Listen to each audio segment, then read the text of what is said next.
It is the glory of God to conceal a matter. To search it out is the glory of kings. This is the Message to Kings podcast.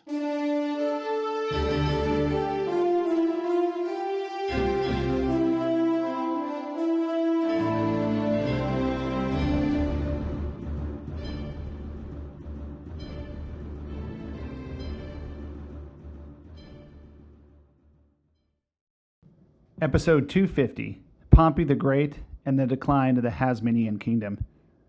The study of antiquity is properly accounted worthless, except as it may be made living drama, or to illuminate our contemporary life.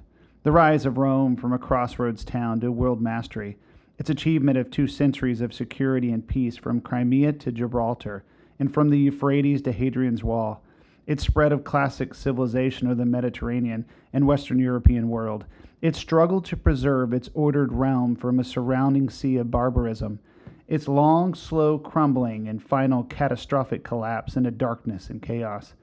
This is surely the greatest drama ever played by man, unless it be that other drama, which began when Caesar and Christ stood face to face in Pilate's court, and continued until a handful of hunted Christians, from grown by time and patience and through persecution and terror, to be the first the aliens, then the masters, and alas, the heirs of the greatest empire in human history. Will Durant, the foreword to Caesar and Christ.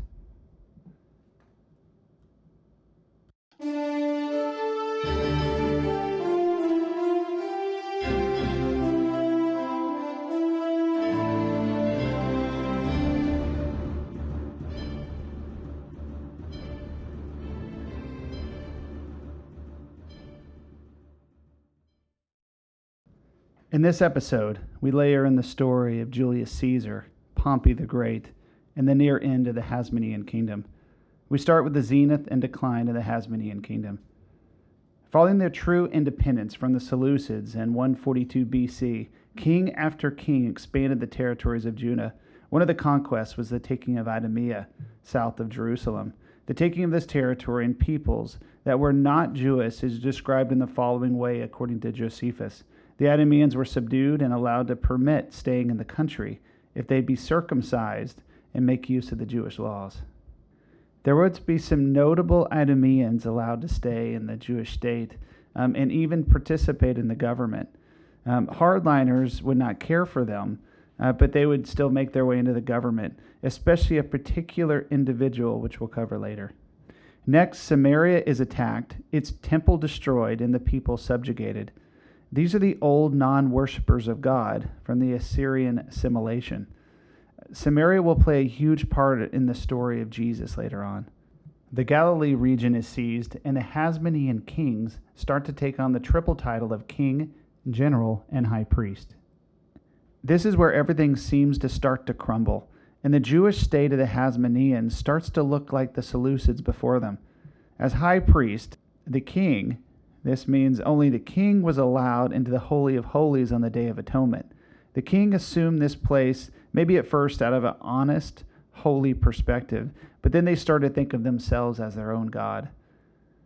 And that's my take, considering the pride and greed and arrogance and vice and ruthlessness that will follow. What happens is the Hasmoneans just decline, and then they just nosedive. Oh, what heights, Israel, you have fallen. When John Hyrcanus dies in 104 BC, he leaves the reign to his wife. Yet his son, Aristobulus, stages a coup and puts his mother in jail where she starves to death. Yeah, that's what she does. His own mother. Then he imprisons 3 of his brothers and kills a 4th. Then he surprisingly dies from natural causes. Then one of the jailed brothers, Alexander Janus, comes to the throne and he kills off another brother. Alexander ends up becoming quite a Hellenizer. He's quite the opposite of those who came before him. And the Pharisees rise up in revolt, and he kills 6,000 protesters in one event. A rebellion breaks out, and it lasts over 9 years. And at one point, he captures hundreds of Pharisees. He has them crucified near the palace during an open-air banquet where they serve food for all of the royal court. He eventually dies at 76 BC. his long-suffering wife, Salome, takes over the throne. And this is one of the few times there's actually like a queen over the government in Israel or Judah and Jerusalem at this time. To avoid strife, she welcomes the Pharisees into positions of power, and every historian speaks of a great peace during her reign, where the land blossoms again and again, and where crop rotations and allotments are off the chart. Now we shift our story back to Rome. Sulla has died, and Rome starts to find its footing again as a republic after purges of violence in the streets. One of Sulla's generals is quite a young man by the name of Pompey. He was a ruthless general and quite competent. The Senate urged him to fight off some rebellions and then proceeded to Spain to remove another threat. A defected Roman general named Suetonius had made Hispania, or modern Spain, his own virtual private kingdom. Suetonius was one of the soldiers who served under Marius years ago. And Pompey is bested by Suetonius multiple times, but he eventually overwhelms him, and in the process takes all of Spain, or modern Spain, for Rome. He returns to Rome to celebrate a triumph, but the triumph is delayed by the famous slave revolt by Spartacus. So basically a triumph is where the conquering hero comes back to Rome, and he distributes and shows off all the wealth that they've accumulated or taken. They'll even drag along captured generals, even kings. Often they'll even kill them in front of the public to show their great power. And these guys are sometimes even worshipped as a god. This is like the supreme ego trip for every general. Crassus is a dubious businessman. Some accounts have him forming the first fire brigade in Rome. The stories go that he would put out the fires of someone's house if they paid him. His fire brigades would continue in this fashion until he became extremely rich. Some even suggested he lit the fires himself. And his business tradings led him far and wide, and now he has his heart set on politics. He was reputed to be the most wealthy man in all the Roman Republic. And now he wants to be consul, and fighting as a general is a good way to get there. He leads the army against Spartacus, and he asks for help from Pompey. And Pompey is on the way just as Crassus takes out the last vestiges of the slave army. Yet Pompey gets some credit as he slaughters thousands of fleeing slaves. In the year 70 BC, Pompey would celebrate his second triumph in Rome at the age of 35, and he would co-rule with Crassus as consul. And at first they got along, but later they really didn't. Now we retract a few years and cover the other player in this age. His name's Julius Caesar. Caesar would flee Rome in the time of Sulla, and you heard the account in the last episode where Sulla actually spared his life. Julius Caesar would fight in some campaigns in the east. He would hide away in Greece and come back and get captured by pirates on his way home after the death of Sulla. And when Caesar is captured by the pirates, we get an early taste of his personality in the account of the pirates. The pirates hold him prisoner, and he holds a superiority, attitude towards the whole thing. They demand 20 talents of silver, but he insists that his people pay him 50. After the ransom is paid, Caesar raises a fleet, pursues them, captures the pirates. He had them crucified on his own authority, as he had promised while in captivity. And as a sign of his leniency, he first had their throats cut. And you can imagine when he turns to Rome, this is almost like his campaign slogan that he'll see things through. He is ruthless for Rome. He'll see through combat through to the finish. He's an excellent marketer and an excellent speaker. One account has that he is the second best speaker in all of Rome, and he garnishes the attention of the people. He returns to Rome and is elected military tribune. Then he gets elected quaestor for the year of 69 BC. He rises in the political ranks, and he ends up in Hispania, or modern Spain, in the summer of 69 BC. And here's another one of those stories that kind of is defining in the story of Julius Caesar. While he's there, he encounters a statue of Alexander the Great. And he stares up at the statue, and he weeps. He just cries. He looks at him, and he ponders, and who knows where we get the account exactly. I think he recounts it. But he weeps at this statue because he says, at the same age, what have I achieved in my life? And he says, at the same age of 30, in the 30s, Alexander had nearly conquered the world. All Julius Caesar was a quaestor in the Roman Republic. What's that? And I feel like this is a turning point in Julius Caesar's life.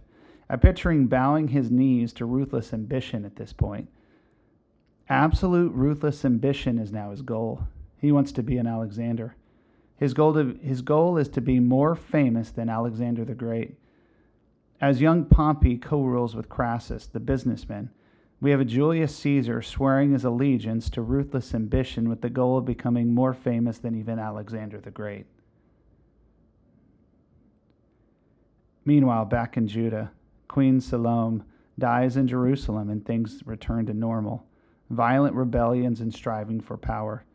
Her sons, Hyrcanus II and Aristobulus II, fight it out, and the country is plunged into a civil war again. Somehow the general of Hyrcanus's armies is an Idumean named Herod Antipater, and he's striving to keep his power. Aristobulus deposes Hyrcanus, and then Herod persuades Hyrcanus to contend for the throne. He advises him to escape to Aretas III, the king of the Arabian Nabatean kingdom. Hyrcanus promises Aretas that if he restores him to the throne, he will give him back 12 cities his father had taken from him. Aretas besieges Aristobulus in the temple of Jerusalem for 8 months. So prior to this, war breaks out again around modern Turkey. The Mithridaic War continues. This is part 3, between Rome and Pontus. Pompey is sent east to win the campaign, and by 67 BC, after a war with Mediterranean pirates, Pompey is called to take command of the war against Pontus. Pompey does a very ruthless thing. He makes friends with the king of Parthia and prevents them from joining forces with Mithridates. Instead, the Parthians invade the rear of the kingdom of Pontus. An extensive campaign follows where Pompey defeats Mithridates. Next, Pompey moves south to Antioch. And one of the things he does on the way is he makes a city called Tarsus one of the capital cities in the region. And later it will be considered a free city, and anyone born in it will naturally have Roman citizenship, a very valuable commodity in those days. More to follow on the city of Tarsus. Much more. In Pompey's march south, he racked up huge sums of wealth until he arrives close to the Judean border. He sides with Aristobulus because he was rich, and he was easier to expel the Nabateans, who were not very warlike, than to capture Jerusalem. He ordered Aretas to leave, and said if he did not leave, they'd become an enemy of Rome. Aretas withdraws. Instead of complying with the Romans, Aristobulus is stiff-headed against Pompey. Pompey tricks him and captures him. His followers close upon Jerusalem and prepare for another siege. This time, the Romans are besieging Jerusalem and not the Nabateans. What is left of Aristobulus's forces prepare for a siege, but part of the inhabitants open the gates, and the Temple Mount becomes the focus of the siege. The Romans take advantage of the Sabbath and build a ramp, and siege engines and battering rams show up. The next day, the wall of the temple is broken through, and the soldiers go on a rampage. According to Josephus, 12,000 Jews fall. Josephus writes, "No small enormities were committed about the temple itself, which in former ages had become inaccessible and seen by none. For Pompey went into it, and not a few of those who were with them also, and saw all that which was unlawful for any other man to see but for the high priest. They were in that temple, the golden table, the holy candlestick, the pouring vessels, and a great quantity of spices, and besides that were much the treasures, 2,000 talents of sacred money. Yet did Pompey touch nothing of all of this, on account of his regard for the religion. And in this point also he acted in a manner that was worthy of his virtue. The next day he ordered the men in charge of the temple to purify it, and to bring offerings to God as Jewish law required. Hyrcanus was removed as king, but still given the place of high priest only. Per Josephus, Pompey restored Hyrcanus to the high priesthood, both because he had been useful to him in other respects, and because he hindered the Jews in the country from giving Aristobulus' supporters any assistance in the war against him. Pompey returns to Rome and celebrates one of the greatest triumphs in all of Roman history. Fears existed that he would take over the government, but he didn't. He was feared by a very staunch old Republican stalwart government apparatus that was rising. Plutarch wrote that it surpassed all the previous triumphs. It took place over an unprecedented 2 days, and the amount of income that brought into Rome increased the state income by 70% in that year. And the amount of bullion deposited into Rome was absurd. Let's just say the wealth reserves of the nations now reside in one city, Rome. And as for Pompey, it was speculated that his wealth would even succeeded Crassus at this stage. We conclude this episode with a look ahead. It's pretty unreal to consider this Pompey took Spain, modern Turkey, Syria, and Israel all for Rome. His expansion in territory for Roman history is quite remarkable. What was that quote? Sulla did it, why can't I? But in solid Republican Roman fashion, Pompey dismissed his unbelievably rich army and returned to Roman society. Rome, with its new borders, with the exception of Egypt, can truly call the Mediterranean their Mars Nostrum, RC. Across the waters and fleeing from his debt, Julius Caesar was taming some Iberian tribes and consolidating Roman possessions in Hispania when Pompey returns. Soon he'll return to Rome and he'll want his own triumph. And he'll demand one like Pompey for his campaigns. But he will find a resolve in a very solid Republican staunch old-timers of the Republic called Cicero and Cato. Ones the likes of powerful men like Crassus and Pompey despise. In this next episode, we cover the first triumvirate and how 3 powerful men forge a political alliance to crush the power of the Republic and control the government of Rome for their own political means, and the rise of Julius Caesar as proconsul, the Parthian invasion of Judah, and the rise of a particular man named Herod.